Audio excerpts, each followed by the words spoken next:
As you know, on Locked On Guardians, when there's no Guardians game to talk about, we love to talk about the minor league system. And what better way to do that today than talk to Guardians minor league catcher Cooper Ingle on the show?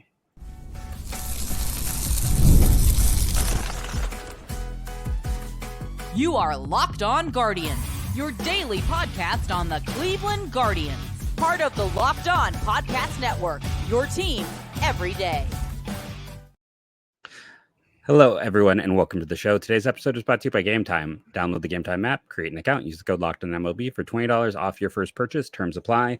Thank you to everyone joining us for one of our fantastic interviews. We're very excited to have Cooper Ingle on, who is in his second year in the Cleveland system. But first, I want to take a second to introduce myself. I am Jeff Ellis, one of the co-hosts of Locked On Guardians. I've been here since the start of the MLB Network on Locked On. Before that, I was a lead draft and prospect analyst nationally for Scouting 24/7, as well as your fifth favorite blogger at every Cleveland sports blog that has existed, and occasional contributor to Prospects Live. I'm Justin Latta, also one of your co-hosts. I've been covering Cleveland's minor league system since 2007, former editor at Guardians Baseball Insider, also the News Herald and the Morning Journal, and also occasional contributor to Prospects Live. And this is Locked On Guardians, your daily Cleveland Guardians podcast. We dive into all the goings-on of your Guardians every day from the majors, the minors, and, of course, the draft. So if you need your daily fix of Guardians discussion, you are in the right place. We're happy to have you. We're also happy to have Cooper Ingle joining the show today on a rare off day. The minor leaguers only get one off day a week, so we appreciate, Cooper, you being here and taking time on your off day to join us. Of course. Thank you for having me.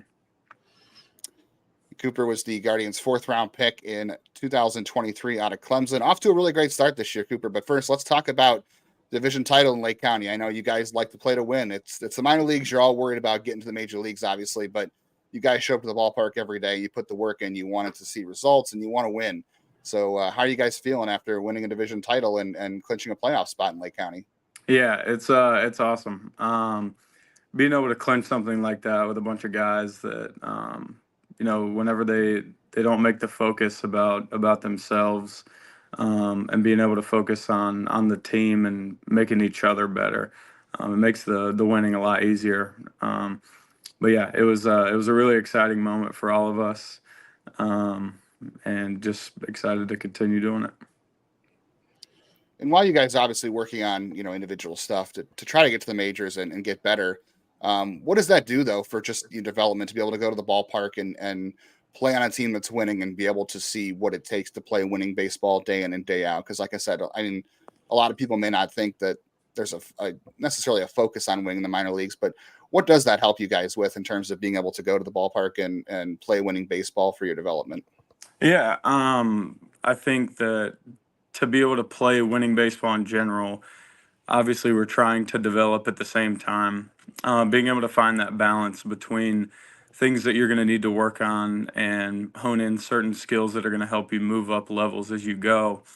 I think that's a big part of my relationship with the pitching staff that we have here in Lake County is certain guys might need to work on like a third or a fourth pitch, work on hitting, a certain part of the zone or making something strike the ball, but at the same time pitching to their strengths, 95% of the time, so that, because that's going to give them the confidence to perform at the highest level they can, as well as, mixing in some stuff that they need to work on in the game. You talked about all the things you're doing there. To flash back for a second, I have one of these questions I really wanted to ask. When you were drafted, by the way, last year, a very ACC heavy draft for Cleveland, many people from the conference, including yourself, you said that is a perfect fit for your playing style after being drafted. If you could, talk about what you meant by that and how that's translated so far for you. Yeah. I think you see it, pretty often with Cleveland's drafts in the past when it comes to hitters. I just think me coming out of college as a player, very contact hitter oriented. I never really tried to tap into much power per se in college like I did here and there. But really good plate discipline skills. You see it with those guys that I want to say drafted from round 3 to 7 or 8 with, all the ACC guys they took, all of them are pretty much leadoff hitters.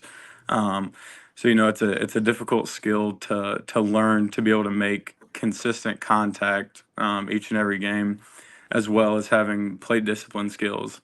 Um, so Cleveland, they take guys like that, and then they, as you get older and stronger and more mature, you develop, into that power a little bit, and then they teach you how to, produce productive angles off the bat, and obviously, hit balls harder as you continue to go.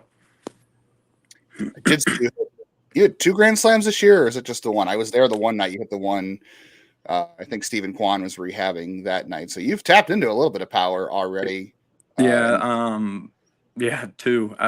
Crazy to say, but yeah. So we did a lot of stuff this off season with our swing training. My roommate Alex Mooney, we were in the cages for the heavy and light bat programs, and training certain angles for 2.5 months. So just being able to see some of that stuff in a game from not only me, but like all my other teammates that worked on the same stuff, is really, really cool. that's right. Alex is off to a good start too. I think Midwest League pitchers will be thrilled when the two of you get to Akron. The way things are going. We had CJ as another ACC guy, right? So it's been all that whole draft class. You guys have been giving pitchers headaches so far. So Yeah, love it. What did you take? Did you get a chance to talk to Kwan when he was there? Did you guys go over anything? I mean, anytime you get a chance to be around a guy like that, I'm sure there's things to pick up when they're rehabbing.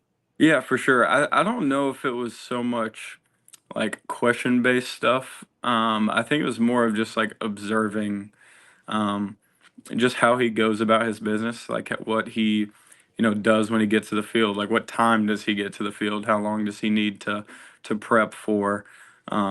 Because obviously all the stuff on the field has been taken care of itself with your training and your preparation.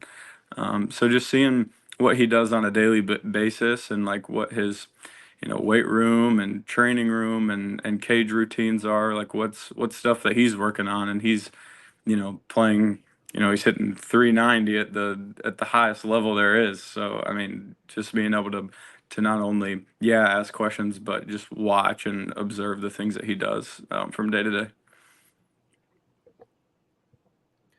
What would you say are some of your biggest adjustments so far? What things have you had to change or develop about the pro game that you maybe didn't expect, or just they're big changes from what you were doing in college? Yeah, actually a lot with the offensive side. So now, or in college, I wouldn't say I really ever tried to pull the ball. Like I guarantee you, if you looked at like a spray chart of mine, I would probably have like 70 or 80% of my balls were, either up the middle or to the opposite field. So like the big point of emphasis for me was, it's like, when you're in a hitter's count, 2-0, 2-1, 3-1, 3-0 sometimes, like advantages, like you're really trying to get your best swing off. And, I've come to figure out that my best swing is, getting the ball in the air to the pull side. And I can always go back to, hitting, away from the shifted fielders, and, hitting a ground ball through the 6 hole or over the shortstop's head. Like that's always, like in my back pocket, but being able to add, some impact to the baseball, and being able to turn on fastballs and get underneath breaking balls to the pull side, has been probably the biggest adjustment for me. You talk about the adjustments with hitting. Could you speak to a little bit? You were kind of a I don't want to say a utility guy, but they played you all over at Clemson. They felt like they could trust you in almost any spot. This year, you're very much focused on catching, which is probably the hardest position. Like, how is it? Obviously, it's difficult. It's a different thing, but like, what are your kind of thoughts and feelings with that focus on catching as your primary role now? Yeah. I mean, obviously at school, you just kind of play wherever they need you, because your ultimate goal is to win as many games as possible. So when I get here, and I'm happy to only focus on catching now, because that's always what I've wanted to do. I want to be involved in every single pitch. But like a big thing is developing relationships with pitchers. Certain guys like to be coached and talked to certain ways, and vice versa for other guys. Like some guys might want you to come out to the mound and like get on them, and some guys might need to be babied a little bit. um, and then like the biggest change is at Clemson. There was a little bit of it my last year, but not much, was pitch calling. So pitch calling for me now is, it's kind of it's like what I'm currently doing to, get to that next level. So just, like I said earlier, like throwing to pitcher strengths and also to stuff they need to work on, but making it in situations that is not going to get them hurt. Like say a guy's working on, a changeup and that's his fourth best pitch, and there's a runner on second and third with 2 outs. We're probably not going to throw that changeup in that situation. If the guy that's in the box is gonna beat our guy, he's gonna beat him with his best 2 pitches. Yeah, always want to go with what's best for you. Much more to talk with Cooper Ingle on today's show. Stick around. And if you're trying to get tickets to an MLB game coming up, the Guardians are at home for a 6-game stretch coming up. It's going to be a popular one in Cleveland. Great time to check out the Game Time app. They are the authorized ticket marketplace for Major League Baseball, which makes getting tickets faster and easier. And the prices actually go down closer to first pitch. They have last-minute killer deals, all-in prices and views from your seat, and the lowest price guarantee. They take the guesswork out of buying MLB tickets. I like to use the app for comedy shows and concerts and baseball tickets as well, obviously, without having to make too many plans in advance. And they have the all-in pricing, so when you get to your checkout, you're not hit with any surprise fees. Always an important feature when you are buying tickets to any event. So download the Game Time app, create an account, use our code LOCKEDONMLB for $20 off your first purchase. Terms apply, but again, create the account and redeem our code LOCKEDONMLB. That's LOCKEDONMLB for $20 off. Download the Game Time app today. Last minute tickets, lowest prices guaranteed. And check out our friends over at Supply House. You can get supplies from the site that's made for skilled trades. SupplyHouse.com is the reliable way to order plumbing, HVAC, and electrical products online. Their easy-to-use website is packed with helpful resources and the latest product info to help you get the job done right. Shop a complete inventory of over 200,000 parts from over 400 top brands and get your order delivered right to your door with fast shipping from coast to coast. Need help with an order? Get expert support and industry-leading service from the friendliest folks in the business. Talk to a real person every time. Pros in the skilled trades can get a competitive edge by joining SupplyHouse.com's free Trade Master program. Every Trade Master gets access to a dedicated phone line, free shipping, and discounts on every order. Join the thousands of trade pros already benefiting from their free membership at SupplyHouse.com/TM and order plumbing, HVAC, and electrical supplies from anywhere with just a few clicks at SupplyHouse.com.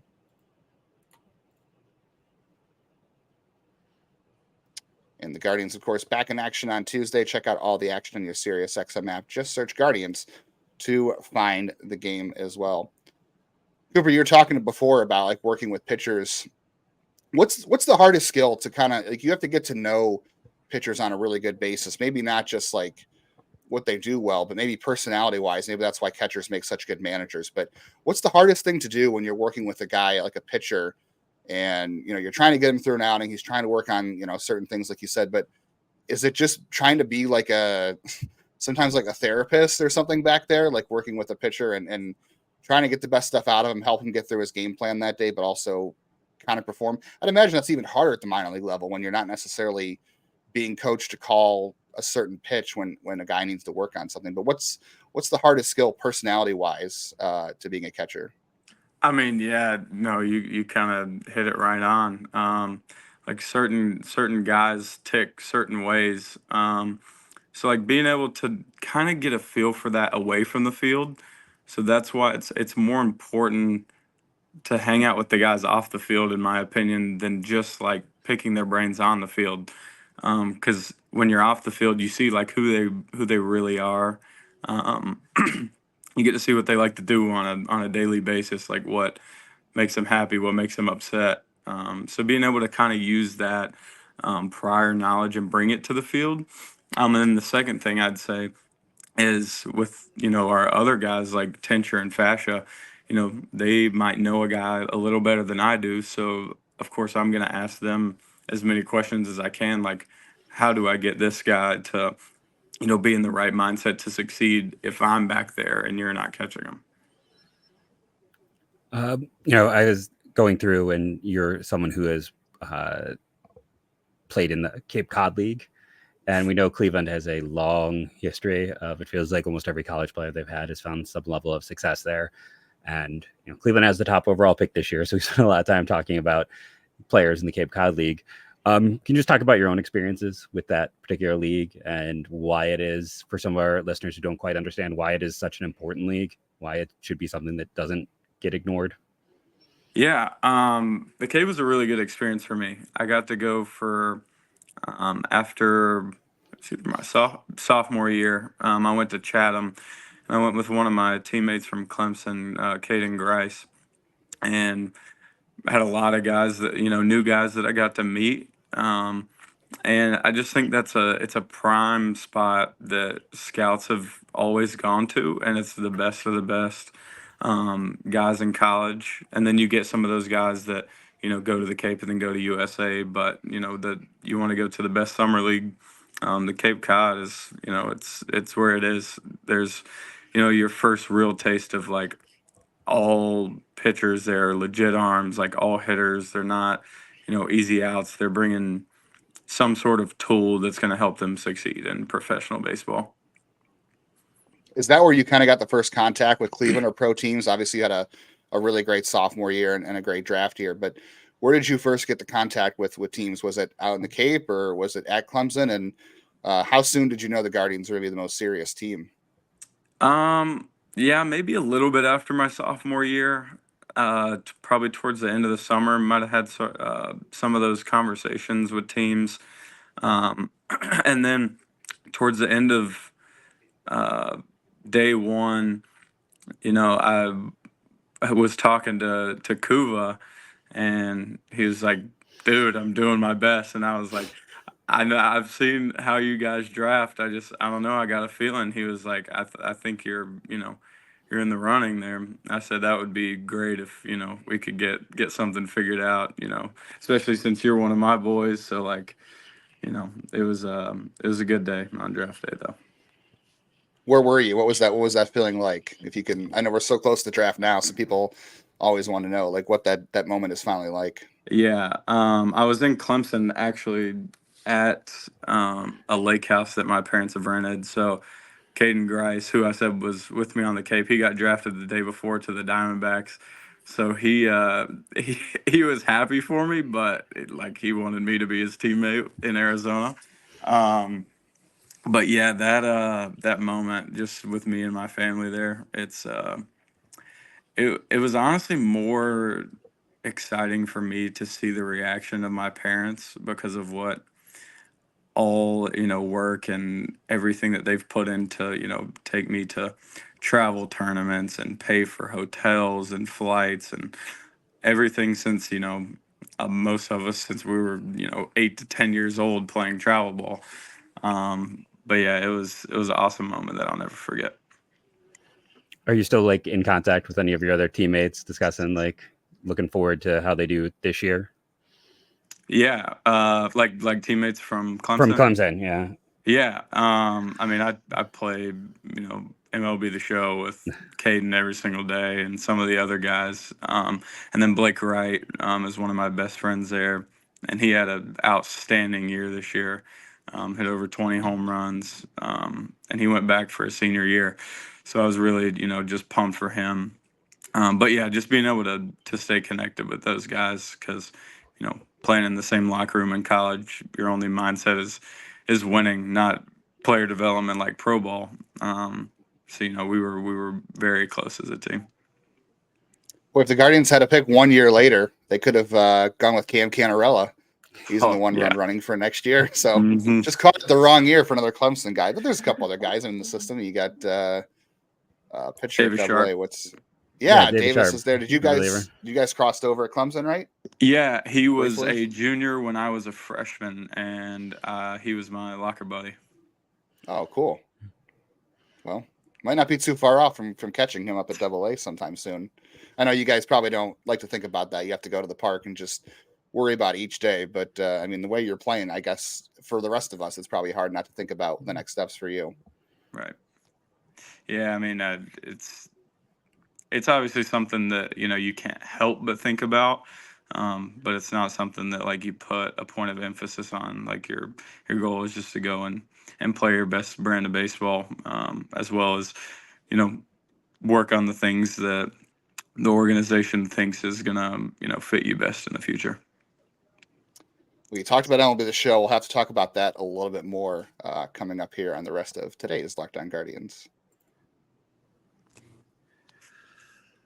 First, though, let's talk about our good friends over at Prize Picks. So I always get excited when I see that they have, I want to make sure I get the exact Demons and Goblins with where you can win up to 100 times on yours. And I saw a demon I actually like today. These are supposed to be harder bets.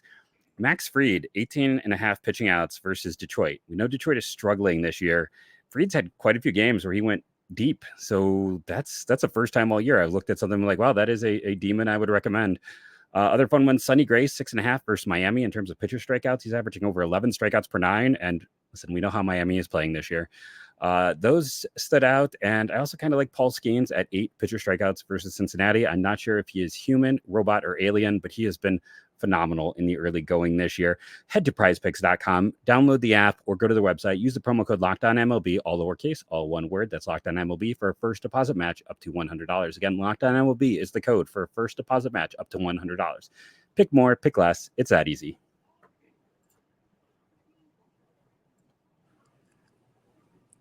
Guardians back in action today at 6:40 as they face the Mariners. Check out all the action on your SiriusXM app. Just search Guardians to find the radio call. All right, Cooper, are you playing Diamond Dynasty online? Are you playing with one specific team? What's your go-to on the show? I hope it's the Guardians, right? Yeah, I mean, all the time. I don't play much like exhibition with normal teams, but yeah, it's pretty much all Diamond Dynasty. I got my the real 99 player. I don't know if you're familiar with that, but you get like your own player. So nice. I was super pumped to be able to use that and then play against a bunch of my friends who are in pro ball against theirs, and most of them are pitchers, and I get carved by them, but it's all right. Man, that's brutal. Like who are you playing against? It's got a 99 card. Then you said, I'm sure Caden Grice does. Who are you playing against? Well, yeah, I mean, his lefty on lefty matchup, it's brutal, and they give him a 100-mile-an-hour sinker in the game, and he throws 93 in real life, but they give him like 5 pitches, and you can't see the ball out of his hand. But no, there's a bunch of guys like that, and they juice up their stats. I mean, they gave me like 90 something power, so I'm out there hitting. I think I got like 40 home runs on my card already. So, man. That's a lot of fun, though. Did you play a lot of video games growing up? Or you played the show pretty much all your life? Yeah, I mean, just like sports games here and there. Yeah, I mean, I'd say it was kind of off and on thing growing up, but a lot of time at the baseball field for sure. Yeah. Did you also watch? I mean, you said you were on the baseball field a lot. Did you watch baseball growing up? Because I feel like we'll talk to guys and they'll be like, well, I don't really care to watch baseball. It's more fun to play. Did you watch a lot, or did you just prefer to play? I watched a lot of college baseball growing up. I watched all the daily highlights from the MLB. So I didn't really, I knew a lot of players' names, but I didn't, know exactly who was, okay, who was really good. I didn't know, certain role players, but I kept up with it enough. But yeah, college was more my thing growing up. Was Clemson always your team? No. So I actually was born and raised to hate Clemson and hate Duke. So my mom's side of the family, all Tar Heels, and then dad's side of the family, all Gamecocks. So the only school that I ever wanted to go to growing up was South Carolina. And then, I was at the end of my recruiting and finally got to go on a visit to South Carolina, and they didn't really, I guess, give me a really considerable offer. So the very next day I went on a visit to Clemson and loved it there and committed there that day. And growing up hating Clemson and everything. I loved everything about it when I went. So I feel like That's Clemson interesting. tends to win those baseball battles overall. So that was definitely a miss Yeah, for sure. by South Carolina. Yeah, I would say so. Are you paying attention to the College World Series then at all? I mean, I know Clemson didn't make it, but UNC is still hanging around, and They if are. they win, and you can give Alex a hard time because Duke didn't make it at least. Yeah, for sure. I mean, I still hate Duke, but at the same time, it's like I just want the ACC to beat the SEC. It's just because I mean the SEC's the juggernaut. Like we're right below the SEC, and we always get the bad end of the stick for it. But I want to see an ACC team win it. It felt like this was the year where the ACC might have been on par, just as good as that, Florida State and Wake and everything else. It felt like maybe the strongest the ACC has been. So yeah, and as we stated last year, we know Cleveland like scouting the ACC because that was like half of their day 2 selections were all ACC, and everyone's performed well. So I don't think a change is coming with that. But yeah, no. In terms of, when you're watching baseball, did you have like a favorite player growing up? I know you said you didn't watch as much pros. Was there like a college player that then became your favorite who maybe you followed on after that? Or I mean, I wouldn't say I had a favorite college player, but I've always been a huge Bryce Harper fan. Like, I know he's not like old by any means, but I'm only 22 years old. Like Bryce Harper growing up was like, he was the guy. Like I tried to do everything just like him. Obviously I'm not an outfielder, but he was a catcher at some point.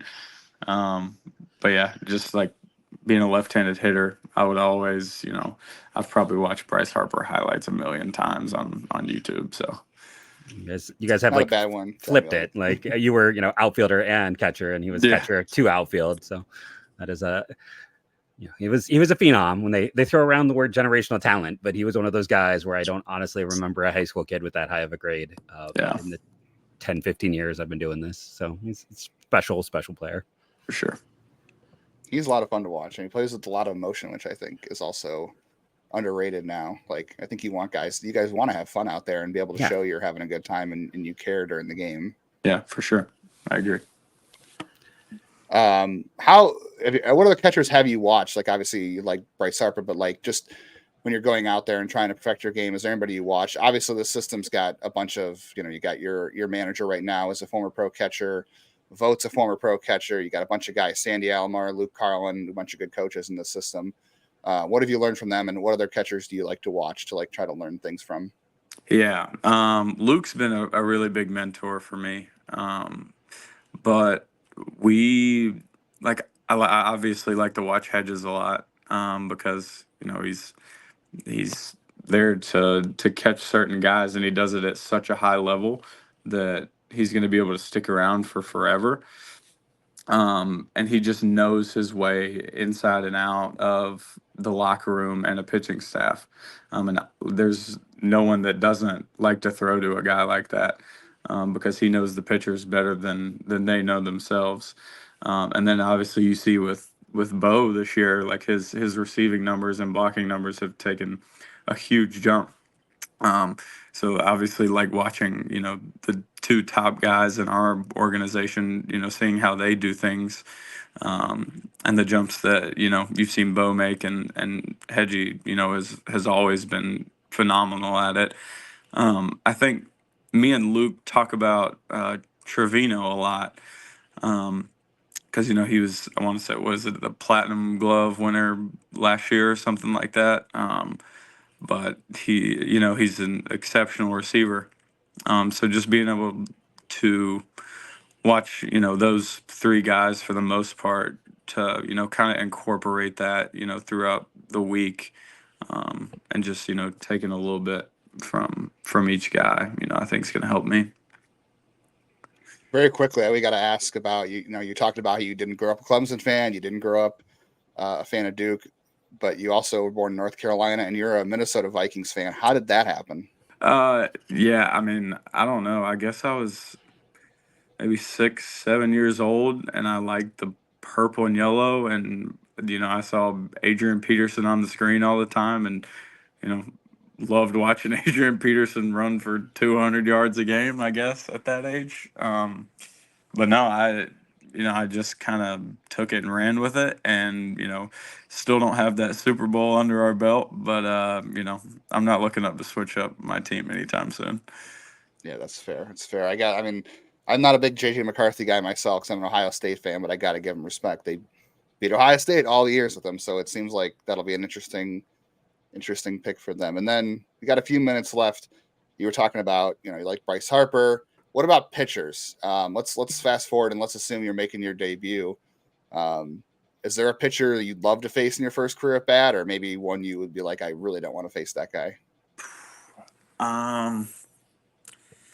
A guy that I wouldn't want to face, probably Chris Sale. Any like sidearm flame throwing lefty, like anything like that, or like past Randy Johnson. I don't know if DeGrom would be a very fun at bat. And then a guy that I would like to face, I would just say anybody who's been my teammate at some point or another. I just think like that first at bat would be so cool, just to give them the what's up, and like, I'm gonna beat you, you're not gonna beat me. So Caden would be right now one of the ideal guys for that. Oh yeah, 100%. Hey, but in real life, he doesn't have that 100-mile-an-hour sinker and that boosted card out there. Maybe by that time he will, but I hope not. That's true. And you should know him best. You caught him, so exactly. In theory, you have the advantage. In theory, That's but true. That's on paper that looks better than it does in real life. I know. Exactly. Yeah. No, we want to, thank you for joining us, jumping on today. Again, minor league players do not get a lot of off days. So thank you for giving up your time to join us. We really appreciate you jumping on and hopefully having some fun today talking about baseball. We'll just say a quick shout out. Thank you to all of our everydayers. Remember to rate and review daily. That's what really helps the show. Make sure you're checking out Cooper's performance.